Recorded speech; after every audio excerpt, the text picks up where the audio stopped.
essayer de voir à travers cette porte de révélation, une porte de révélation prophétique,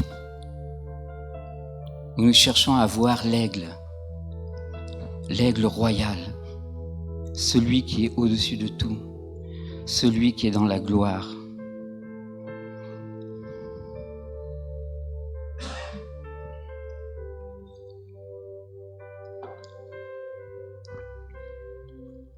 Je sens vraiment dans cette église un cœur pour adorer Jésus, on le sent vraiment dans l'adoration. Et je sens vraiment que dans cette église, il y a un cœur qui a soif aussi des choses qui sont dans les lieux élevés.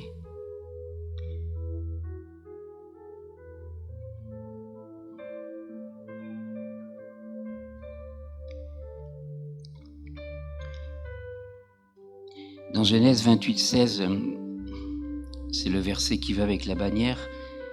Jacob s'est éveillé de son sommeil et dit certainement l'Éternel est en son lieu et je n'en savais rien. Et Jacob s'est éveillé. Et je ne dis pas que nous sommes en train de dormir, mais des fois nous avons besoin de nous éveiller à des choses différentes. Et l'Esprit veut nous éveiller à quelque chose de différent. Il dit certainement l'Éternel est dans ce lieu et je n'en savais rien. Il y a beaucoup de choses qui peuvent être ici et qu'on n'en sait rien. Et pourtant c'est là. Des fois, nous disons bienvenue aux anges, mais nous ne les voyons pas. Mais nous le disons parce que nous voulons honorer cette dimension où les anges nous visitent. Nous nous éveillons à la dimension spirituelle, nous éveillons au monde invisible lorsque nous l'accueillons et lorsque nous le reconnaissons. Et Jacob dit, je ne le savais pas. Est-ce que depuis 2000 ans que l'Église existe, est-ce qu'il y a beaucoup de choses que nous ne savons pas et que nous avons gagnées par révélation petit à petit? L'Esprit de Dieu nous a révélé des profondeurs et des hauteurs qu'on ne connaissait pas. Et l'Église est entrée dans la maturité et dans la force. Et dans les derniers jours, la Bible dit que l'Esprit prophétique va se répandre sur toute chair. Et pourquoi il doit se répandre? Parce que l'Église doit aller vers les hauteurs. Dans les derniers jours, l'Église doit être moins au niveau du sol et de la terre où va se passer tellement de problèmes qui vont nous inquiéter. L'Église doit se positionner dans les hauteurs. En fait, il est en train de lever une armée de prières prophétiques qui regarde les choses en étant du côté de Jésus. Un jour, Esther qui priait, c'est une amie qui est aux Alouettes avec nous.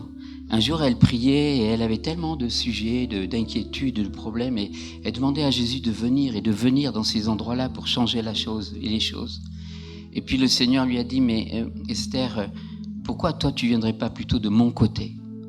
Et en fait, on essaye tellement de faire venir Jésus dans tout ce qui ne marche pas. On veut faire venir Jésus dans tous les problèmes du monde, et c'est normal dans tout ce qui nous environne. Mais Jésus nous dit, mais venez plutôt de mon côté et vous aurez la perspective du ciel.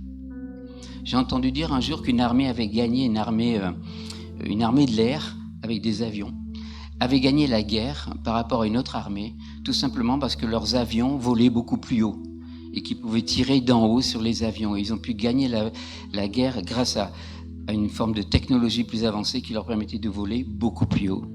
Et Dieu nous appelle à voler plus haut et de tirer des flèches et des prières, de lancer des prières depuis les lieux élevés, de pouvoir avoir les cibles qui viennent du cœur de Dieu.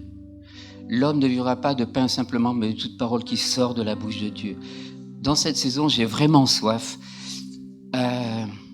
d'entendre des paroles qui sortent de la bouche de Dieu. Des paroles Réma, des paroles qui vont changer les choses. Pas la parole logo, bien sûr, on connaît la Bible, on connaît beaucoup de choses. Mais Père, toi, qu'est-ce que tu dis dans cette situation? Quelle est ta parole pour les événements? Quelle est ta parole pour ma vie, pour l'Église, pour mes enfants? Et c'est une parole qui doit sortir de la bouche de Dieu.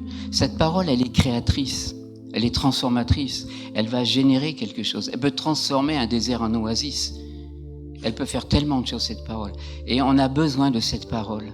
On a besoin de venir du côté de Jésus, du côté droit, et recevoir ces paroles que nous allons pouvoir donner, des paroles de révélation, des paroles de délivrance. Des gens vont entendre des choses que seul Dieu peut connaître et qui vont vraiment transformer les vies. C'est tout ça le côté droit où ça frétille, où l'eau bouge, où il se passe tellement de choses et tout le monde peut y aller.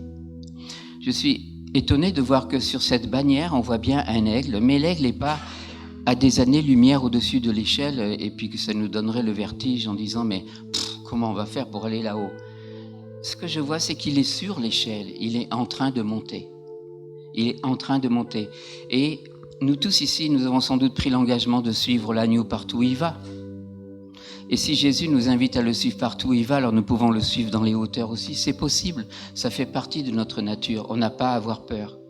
Et je sais que l'ennemi a fait beaucoup de choses pour nous empêcher de monter sur les barreaux de l'échelle. Il a fait beaucoup de tort et de mal avec le domaine prophétique. Des choses ont mal été faites, des choses ont mal été prononcées, des choses n'ont pas été très bien faites et peut-être qu'on a été offensé. Et le diable nous laisse en bas de l'échelle avec des blessures et des offenses parce qu'il sait qu'au-delà de quelques barreaux, on va rentrer dans une autre dimension d'autorité. Et le diable redoute ce moment d'autorité où l'Église revêt cette dimension de l'aigle. C'est pourquoi Joël 2 dit bien « dans les derniers jours ». Et pourquoi dans les derniers jours ? Parce que dans les derniers jours, le diable lui aussi ouvre ses portes de révélation. Nous savons que nous avons plus accès au monde démoniaque. Nous savons que le monde démoniaque se cache de moins en moins. Et beaucoup de gens sont détournés de la vérité parce que des choses s'ouvrent dans le domaine démoniaque. Mais parallèlement, il y a un royaume de gloire qui vient. Et la frontière entre les deux devient extrêmement ténue quelque part. Il est facile d'aller d'un côté comme il est facile d'aller dans l'autre. Et il faut que l'Église soit sur cette dimension de gloire. Parce que dans les derniers jours, il y aura une confrontation de puissance. Des portes vont s'ouvrir. Des gens vont passer par les portes. Mais ça ne sera pas des portes de bénédiction. Mais nous avons une porte. Et Jésus est la porte. Et il nous ouvre une porte pour aller dans les lieux élevés. Et il veut que son Église, dans les derniers jours, ait vraiment cette dimension de révélation et de gloire. Qu'elle puisse voir les choses avec les yeux de Dieu. Martin Luther King disait « La foi, c'est poser le pied sur le premier barreau sans savoir jusqu'où va l'échelle. » La foi, c'est ça.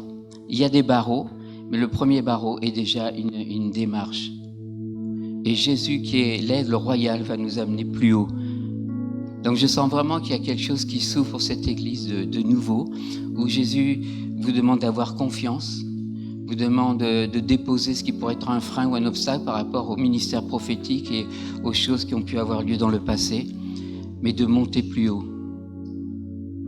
Vous connaissez cette histoire de l'aigle qui picorait du grain dans une basse-cour. On vous l'a déjà peut-être raconté plein de fois. Voilà, j'y ai repensé bien sûr. Rapidement, oui, il y a un aigle, mais en fait, il ne sait pas qu'il a un aigle. Et il est avec les poules. Tu as déjà raconté cette histoire, Marion. Et il picore, mais il est mal à l'aise, en fait. Il y a un mal-être en lui, parce qu'en fait, il fait quelque chose qui ne correspond pas à qui il est vraiment. Et comment il peut sortir de là ? C'est juste qu'un jour, il y a une ombre qui passe au-dessus du poulailler, quelque chose d'incroyable, et quand il lève les yeux, il voit un aigle royal qui passe au-dessus du poulailler. Et le fait de regarder cet aigle, il y a quelque chose qui se connecte avec lui et qui lui dit « mais toi aussi tu es un aigle ». Et le lendemain, si vous passez et vous venez dans ce poulailler, vous verrez qu'il n'y est plus. Il a pris son envol et il est parti dans les hauteurs. Et c'est ça, quand nous regardons à Jésus, nous constatons que nous sommes faits pour vivre dans les hauteurs, pour expérimenter le surnaturel, pour entrer dans le réveil.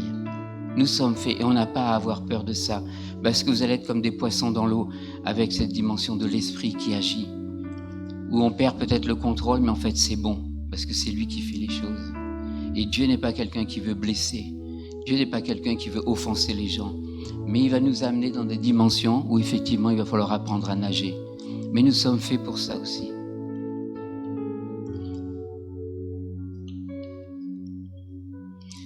Ce que je voulais dire, c'est que ça me disait que cette échelle de Jacob n'est pas une échelle de valeur entre nous.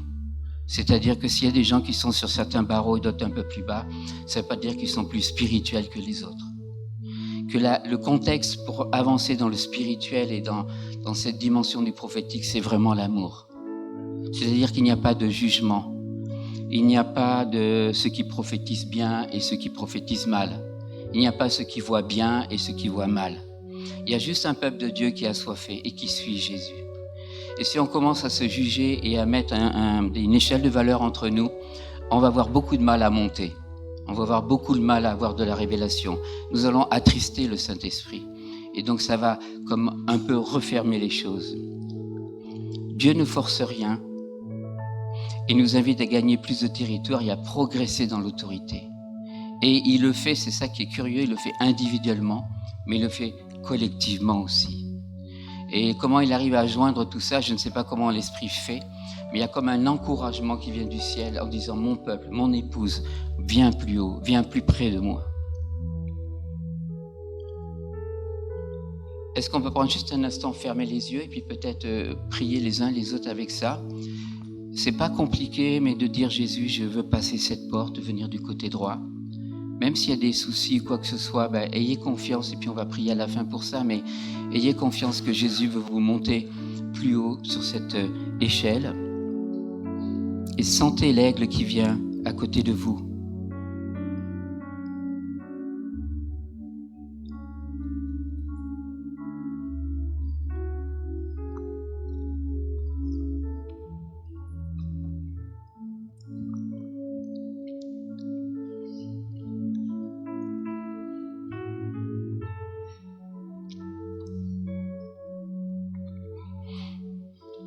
Alléluia, merci Saint-Esprit.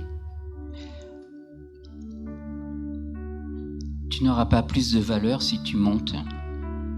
Tu es déjà quelqu'un de précieux et d'important et d'agréable à Dieu. Et que tout est grâce avec Dieu. Dieu ne te force à rien. C'est toujours une invitation à chercher le plus. C'est toujours le fait d'avoir faim et soif et d'avoir les yeux fixés sur les choses d'en haut. Et le contexte pour tout ça, c'est l'amour. La Bible dit que les prophéties vont cesser à un moment donné, mais l'amour ne va jamais cesser. Donc, autant bien commencer.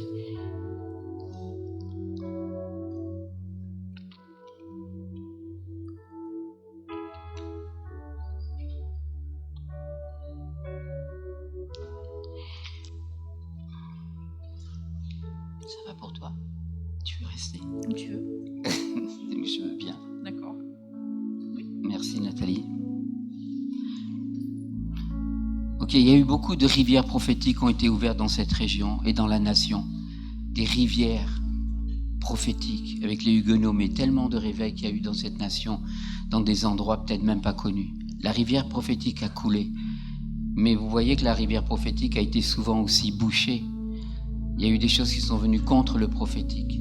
Parce que l'ennemi sait que la dimension aigle dans l'Église fait des ravages dans son camp.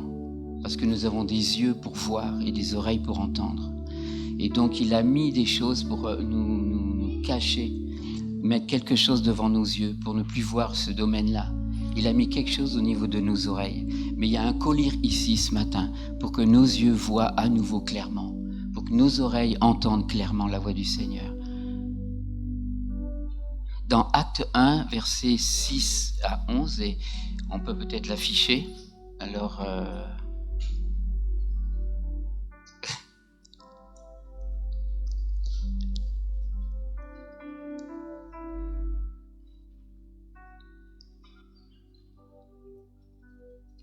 en tout cas, merci pour votre amour et votre accueil. À chaque fois que je viens là, je me sens comme à la maison. Ça me fait beaucoup de bien à Odile et à moi de venir là. On se sent vraiment à l'aise. Et ce qu'il faudrait qu'un jour, c'est que, plus que de passer, je reste un peu manger avec vous. On se disait faire une agape ou quelque chose comme ça pour bavarder avec les uns et les autres, parce que c'est bien. Donc, aujourd'hui, on ne peut pas trop, mais une prochaine fois, j'aimerais. Voilà, je m'invite tout seul. Acte 1, 6. Alors, les apôtres réunis lui demandèrent « Seigneur, en ce temps que tu rétabliras le royaume d'Israël ?» Il leur répondit, ce n'est pas à vous de connaître les temps ou les moments que le Père a fixés de sa propre autorité, mais vous recevrez une puissance Saint-Esprit survenant sur vous et vous serez mes témoins à Jérusalem, dans toute la Judée, dans la Samarie et jusqu'aux extrémités de la terre. Après avoir dit cela, il fut élevé. Pendant qu'il le regardait, une nuée le déroba à ses yeux, à leurs yeux, et comme ils avaient les regards fixés vers le ciel pendant qu'ils s'en allaient, voici 2 hommes vêtus de blanc leur apparurent, et dirent « Hommes Galiléens, pourquoi vous arrêtez-vous à regarder au ciel ce Jésus qui a été enlevé au ciel du milieu de vous ? Eh bien, il viendra de la même manière que vous l'avez vu allant au ciel. »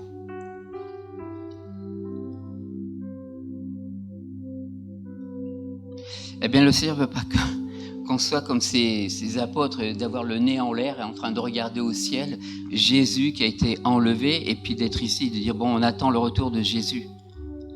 Et il nous dit de la même manière que Jésus a été élevé, il va revenir. En fait, le ciel est ouvert maintenant, la terre et le ciel sont connectés. Jésus a brisé le ciel d'airain qui nous empêchait d'accéder au ciel et de rentrer dans le sanctuaire. Le voile a été déchiré. Ce Jésus qui est descendu, c'est le même qui est monté. Mais celui qui est monté, c'est le même qui va descendre. Ça veut dire qu'il y a des allers-retours, et même les anges, il va nous dire à un moment donné, monte et descendre sur le Fils de Dieu. En fait, c'est un vrai boulevard, j'ai l'impression maintenant. Grâce à Jésus, quelque chose est ouvert. Et il ne faut pas que l'Église soit là, le nez en l'air depuis 2000 ans, et dire, bon, on attend que Jésus revienne. Non, non, ce même Jésus qui est monté, il va descendre. Mais celui qui est descendu, il est aussi monté.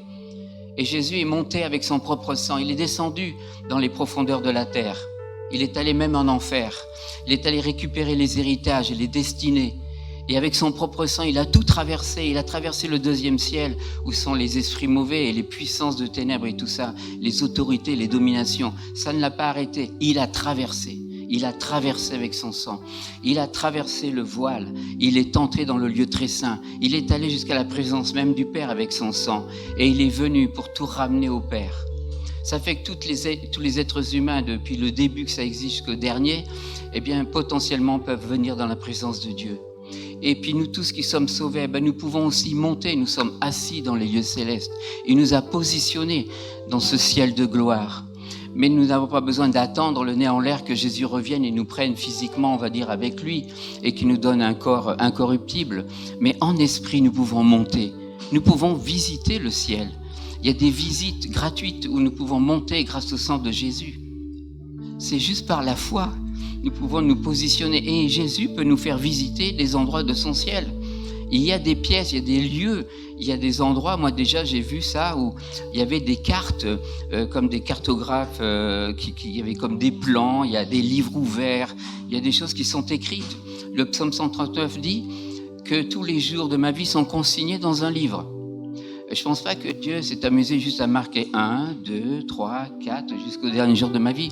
Mais il a mis dans chacun de ces jours des bénédictions et des trésors, des choses que je dois récupérer, des choses qui font partie de ma destinée. Et chacun, nous avons un livre ouvert. Et il y a des saisons particulières où le livre, brille d'une gloire particulière, comme si Dieu disait, mais là, il y a un temps pour toi où tu dois rentrer dans quelque chose de nouveau, une nouvelle dimension. Peut-être que ça te fait peur, peut-être que tu ne te vois pas de cet endroit-là, mais Dieu t'y voit complètement. Et Dieu va t'équiper et te donner son onction pour que ça fonctionne. Et quand nous venons auprès de ces livres, de ces endroits, Dieu peut nous parler de plein de manières, par des rêves, par des visions, par des songes, par la parole, ou tout simplement lorsque je prie avec le Seigneur, à travers mon imagination sanctifiée, je reçois des images et des choses, et Dieu me parle. Il me parle de nouvelles saisons. Nous sommes tous prophétiques, nous n'avons pas besoin d'essayer de devenir un aigle, nous le sommes déjà. C'est juste qu'un aigle, il doit apprendre à ouvrir les ailes et puis un peu à essayer de voler dans l'adoration, dans l'amour, et il va voir qu'en fait ça fonctionne. Il y a des courants ascendants qui nous amènent tellement plus haut dans la présence du Père. Donc ce Jésus a tout traversé et nous n'avons pas à rester là à regarder vers le ciel. Il a tout payé. Il a payé le prix pour que nos offenses ne nous laissent plus un ciel d'airain au-dessus de nous. Et s'il y a quoi que ce soit dans nos vies, on peut toujours venir et demander pardon à Dieu et la grâce va opérer.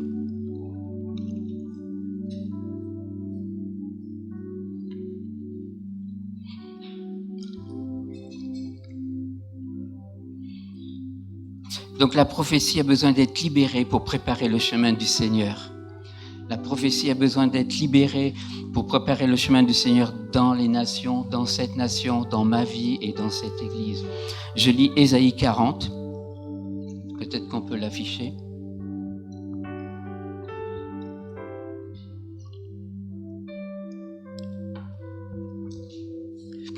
Alors une voix crie, préparez au désert le chemin de l'Éternel, aplandissez dans les lieux arides une route pour notre Dieu, que toute vallée soit exaucée, que toute montagne et toute colline soient abaissées, que les coteaux se changent en plaine et les défilés étroits en vallons. Alors la gloire de l'Éternel sera révélée, et au même instant, toute chair la verra, car la bouche de l'Éternel a parlé. Une voix crie.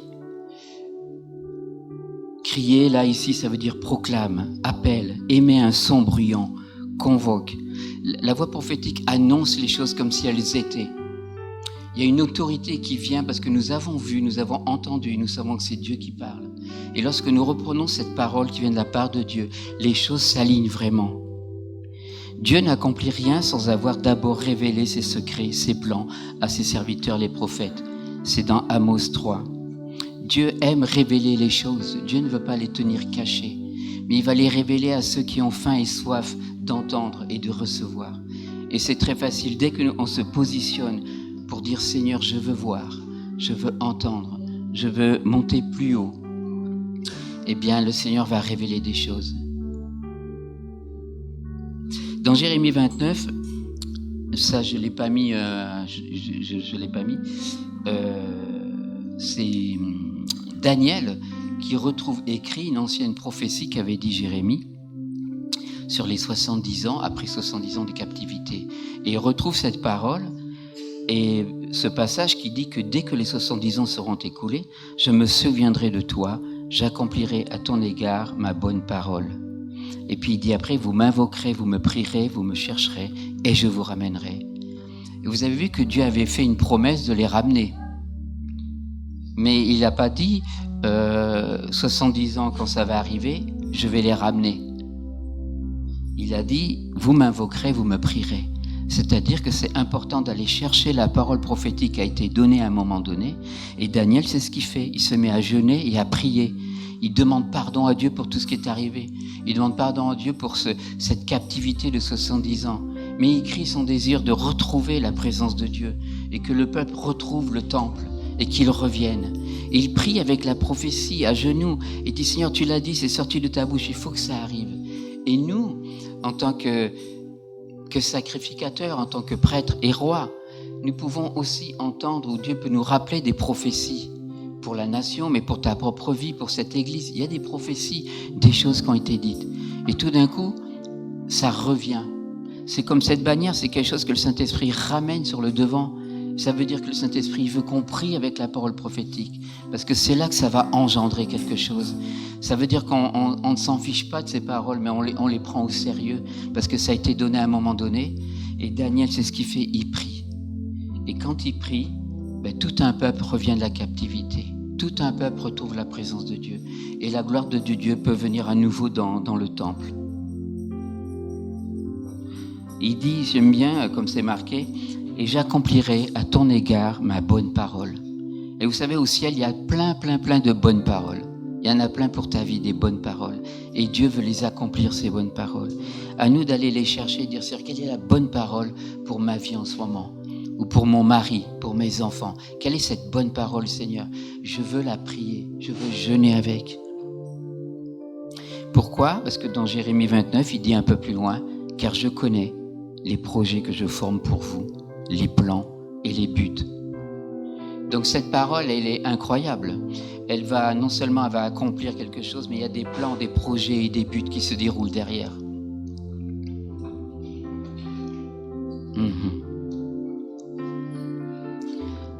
Une fois dans une réunion, je voyais vraiment comme des rouleaux, vous savez, les rouleaux dans la Bible, les rouleaux où c'était écrit. Je voyais des rouleaux suspendus.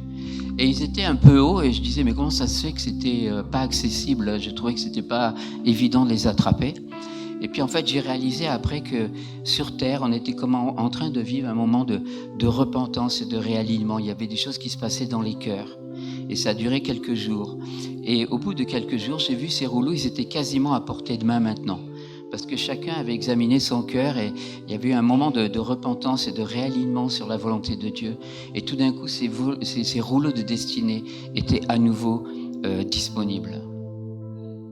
C'est important quand vous voyez Jésus qui vient dans la synagogue et il cherche le rouleau. Il ouvre le rouleau et il va directement à Ésaïe 61. Et il dit, cette parole, pourtant c'est une parole qui a été lue plein de fois, mais cette parole aujourd'hui, elle s'accomplit.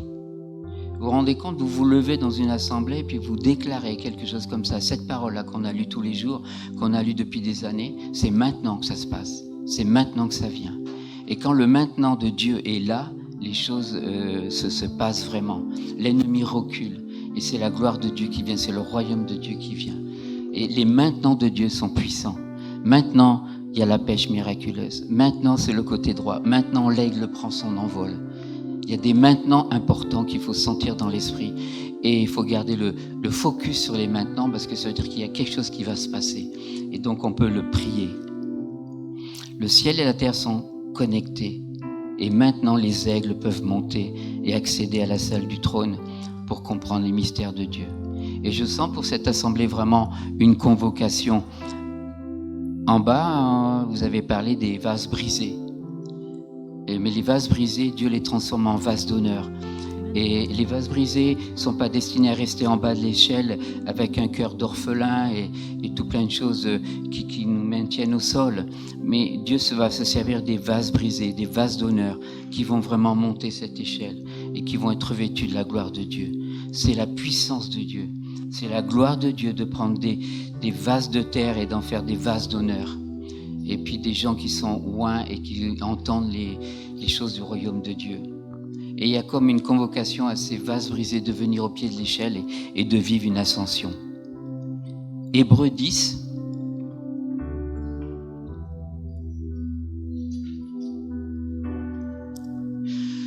Ainsi donc, frères, nous avons au moyen du sang de Jésus une libre entrée dans le sanctuaire. Par la route nouvelle et vivante qu'il a inaugurée pour nous au travers du voile, c'est-à-dire de sa chair.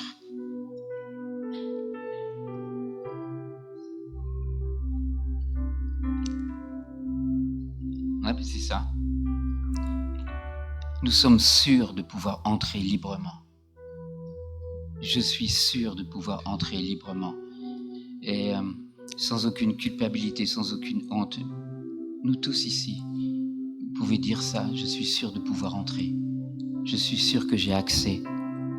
Parce que c'est sur la base du sang de Jésus qui a été répandu. Et le prix a été payé. Et je me regarde à travers le sang de Jésus.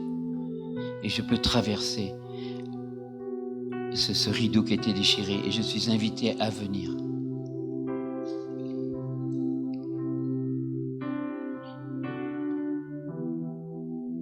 Apocalypse 4, 1. Peut-être un passage que vous connaissez bien. Après cela, je regardais et voici, une porte était ouverte dans le ciel. La première voix que j'avais entendue comme le son d'une trompette et qui me parlait dit « Monte ici et je te ferai voir ce qui doit arriver dans la suite. »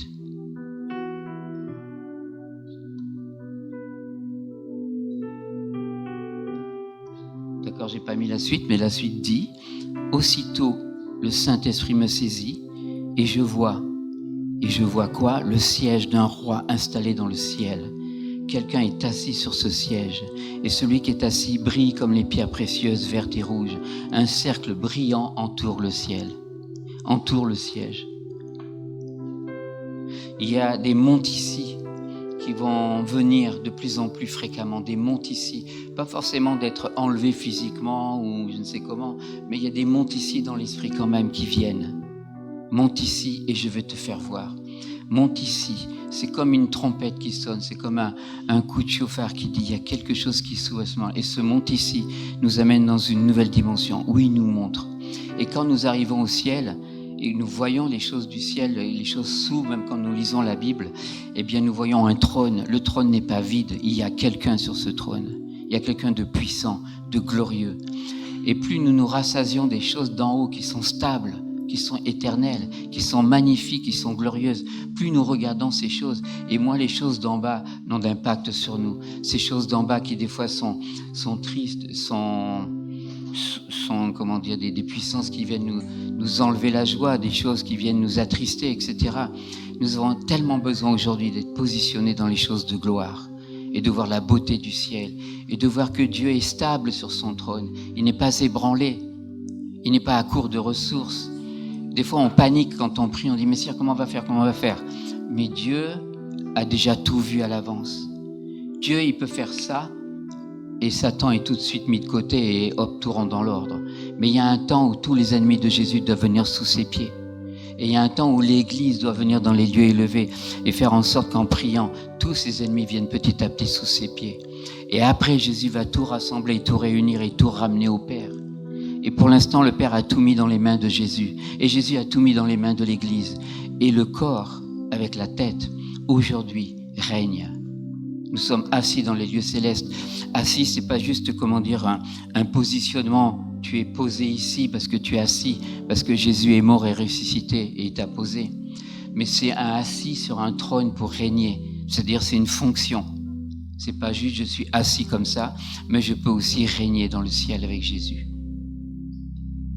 Il y a donc un son, je pense, pour cette église de Bethel, comme un monte ici. Si la bannière est là, c'est qu'il y a comme dans l'esprit, vous avez perçu quelque chose qui dit monte ici. Ne reste pas en bas de l'échelle, ne reste pas à la porte, mais lève une armée de prières prophétiques. Dieu lève une armée de prières prophétiques. Il y a un dessin que j'ai mis dans... Il est peut-être plutôt vers la fin.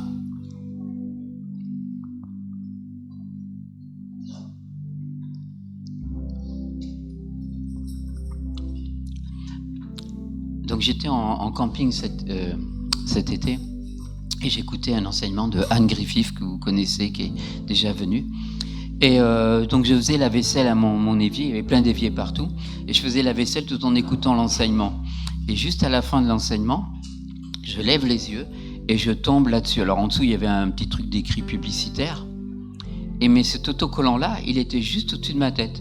Il n'était pas ni à droite ni à gauche, il était juste en face. Et quand j'ai écouté ça, j'ai levé la tête, j'ai vu ça.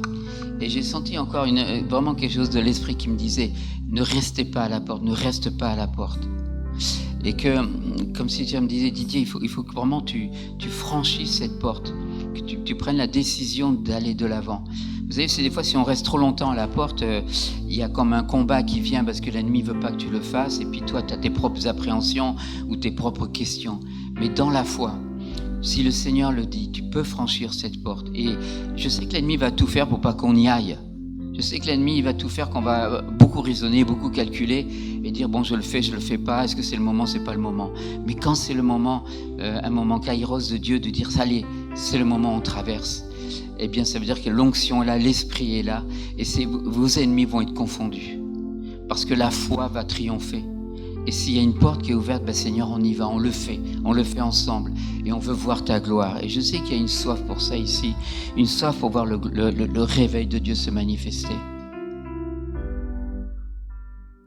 Proverbe 25, 2. Je ne sais pas si je l'ai mis. Oh, d'accord. Ah oui, pardon, j'aurais regardé. Alors, la gloire de Dieu, c'est de cacher les choses, mais la gloire de Dieu, la gloire des rois, c'est de sonder les choses. Pourquoi Dieu cache les choses? C'est pour qu'elles soient recherchées, c'est pour qu'elles soient désirées, c'est pour qu'elles soient sondées, parce que Dieu aime révéler. Mais si tu as faim et soif, Dieu va révéler. Et des fois, elles sont cachées, pas parce qu'il ne veut pas nous les communiquer. C'est juste que Dieu aime bien jouer à cache-cache avec nous. Il dit, est-ce que tu as faim et soif? Tu veux en savoir plus? Tu veux vraiment expérimenter des choses nouvelles? Et Dieu révèle les choses. La gloire de Dieu, la gloire des rois, c'est de sonder les choses, ce que la gloire de Dieu a caché. Dieu révèle ses secrets aux intimes, aux amis, ou à ceux qui ont faim et soif. Colossiens 3, 1, 2-3 versets. Si donc vous êtes ressuscités avec Christ, recherchez les choses d'en haut, où Christ est assis à la droite de Dieu. Attachez-vous aux choses d'en haut et non à celles qui sont sur la terre. Et là, c'est Colossiens 3, 2. Ah oui, d'accord, tu avais mis les deux, bien sûr. Affectionnez-vous aux choses d'en haut et non à celles qui sont sur la terre. S'affectionner, ça veut dire chercher, rechercher, en vouloir, demander, désirer, questionner, toutes ces choses-là.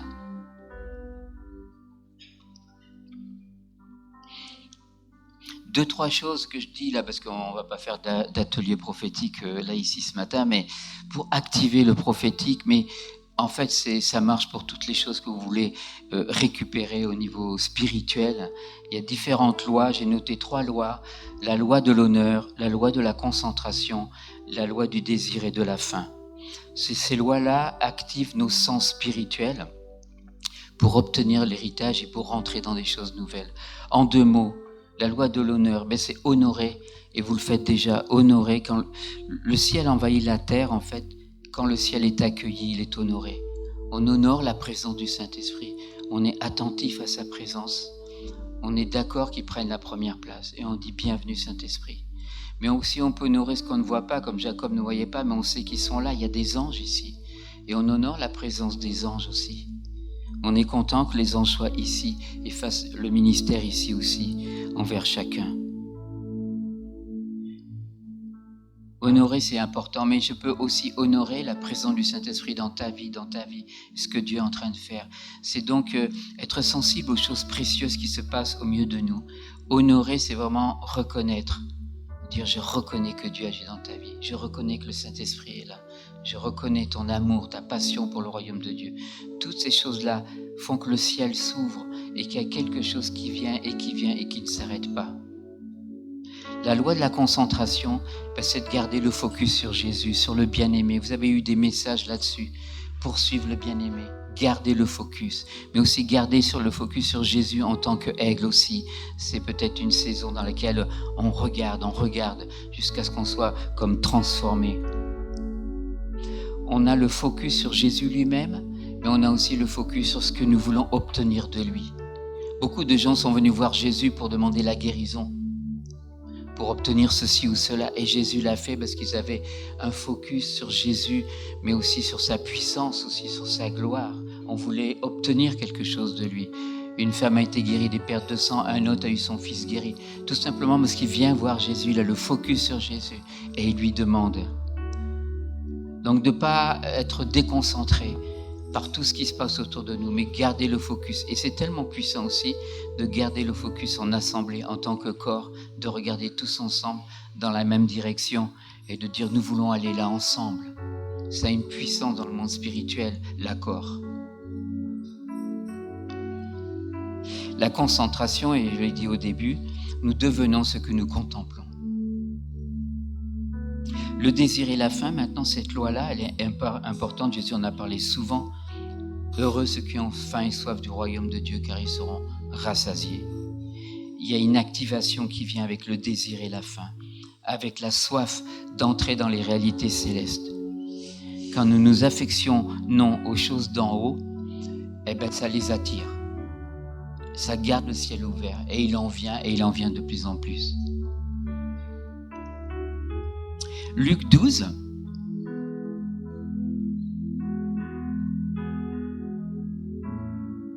Ça va. Alors, Luc 12, voilà. Il dit encore aux foules, quand vous voyez un nuage se lever à l'Occident, vous dites aussitôt, la pluie vient. Et il arrive ainsi. Et quand vous voyez souffler le vent du midi, vous dites, il fera chaud, et cela arrive. Hypocrite, vous savez discerner l'aspect de la terre et du ciel. Comment ne discernez-vous pas ce temps-ci ? Tout simplement parce que c'est tellement évident de discerner la météo et de dire pour ceux qui font un peu attention, il va faire ceci, cela. De la même manière, dans le domaine prophétique, il dit, vous pouvez tous discerner. C'est pas plus compliqué. C'est juste que ça fait partie de notre nature. Ça fait partie de ce que l'Esprit peut faire avec nous. Nous pouvons tous discerner les choses qui se passent maintenant.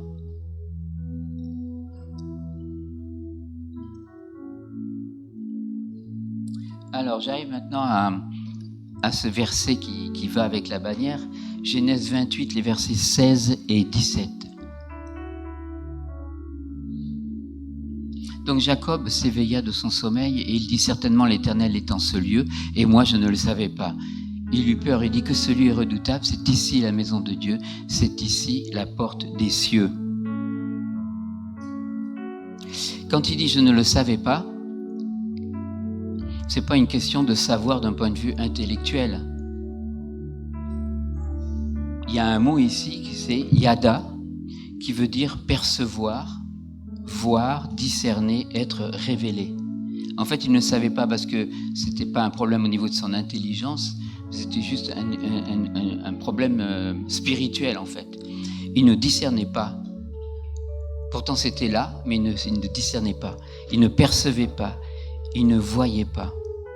Et parfois, il y a beaucoup de choses qui peuvent arriver ici, nous ne le voyons pas. Mais c'est tout simplement parce que l'Esprit a besoin de nous le révéler, a besoin de toucher nos yeux et nos oreilles. Comme le serviteur avec Élisée, je crois, où il y avait une armée qui arrive et qui était assez inquiétante.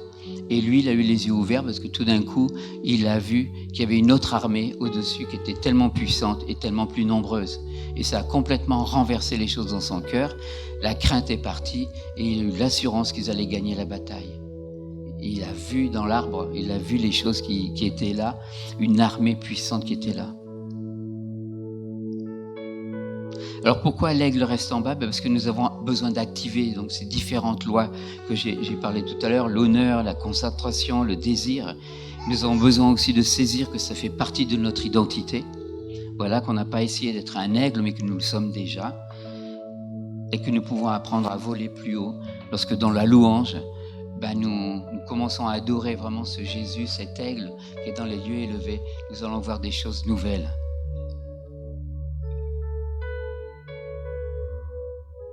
Donc, les aigles, les vases brisés vont se lever et devenir des aigles. Est-ce que vous êtes d'accord avec ça?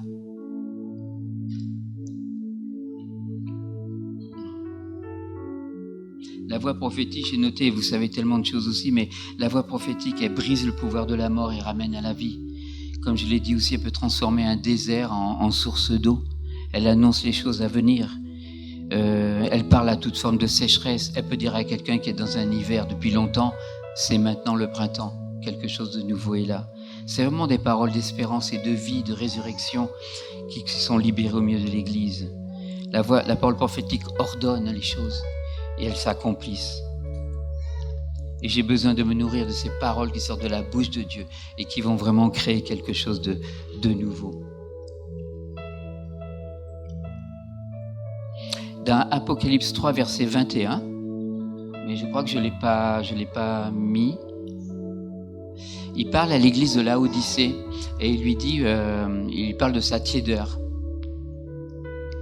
Et il lui dit, il faut que tu aies un cœur brûlant, plutôt pour moi.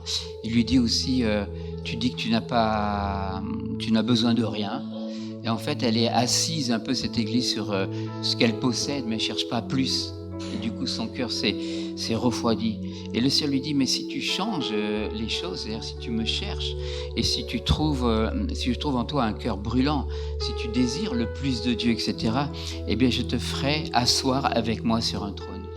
C'est incroyable qu'une église qui pouvait être tiède se retrouve sur un trône pour régner avec Dieu.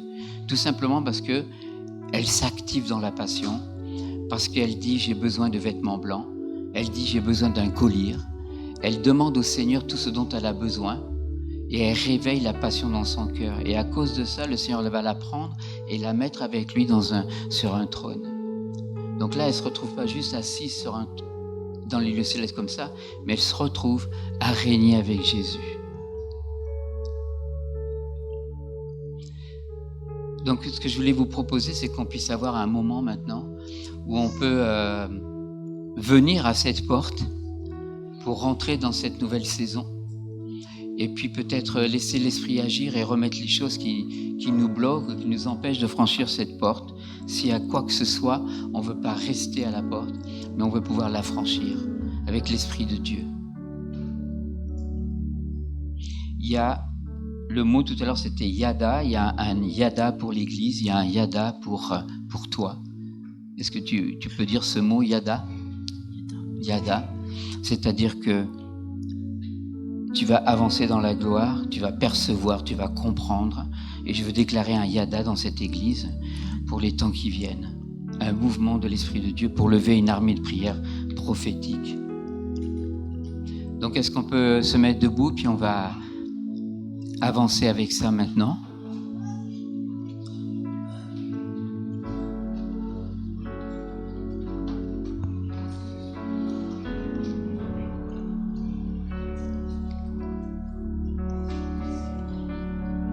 Merci Saint-Esprit. d'être là et de parler au cœur de chacun. Et qu'il y ait un yada pour cette église et pour chaque personne ici, de pouvoir aller sur le côté droit et avoir une nouvelle révélation, de nouvelles révélations de qui tu es. Toi, Jésus, l'aigle royal. Tu es là ce matin. Tu es là ce matin, Seigneur, et tu veux nous entraîner à ta suite. Viens, Saint-Esprit. Seigneur, nous venons contre toute forme de blocage et tout ce qui a pu offenser nos vies. S'il y a de la honte, de la colère, de l'indignité, les blessures du passé, même la tiédeur, la passivité, le déshonneur des fois, les offenses, la non-soif ou la non-faim, Seigneur, on veut laisser ça. On te demande de libérer nos cœurs.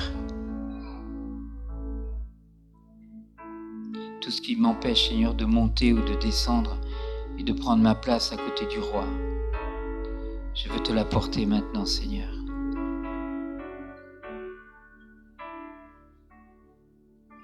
Je veux confesser et déclarer que la partie aigle en moi ne va pas rester au niveau du sol, mais va monter les barreaux de cette échelle, Seigneur. Qu'il y ait un esprit de révélation sur moi ce matin. Montre-moi des choses, Seigneur. Montre-moi ta gloire, Seigneur.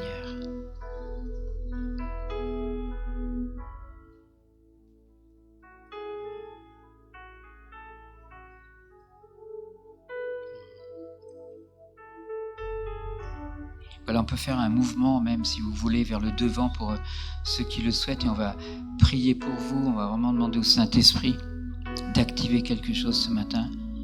Et si ça peut t'aider, bien voilà, viens devant. Et puis avec d'autres aussi, on va prier pour ça. Pour une plus grande liberté.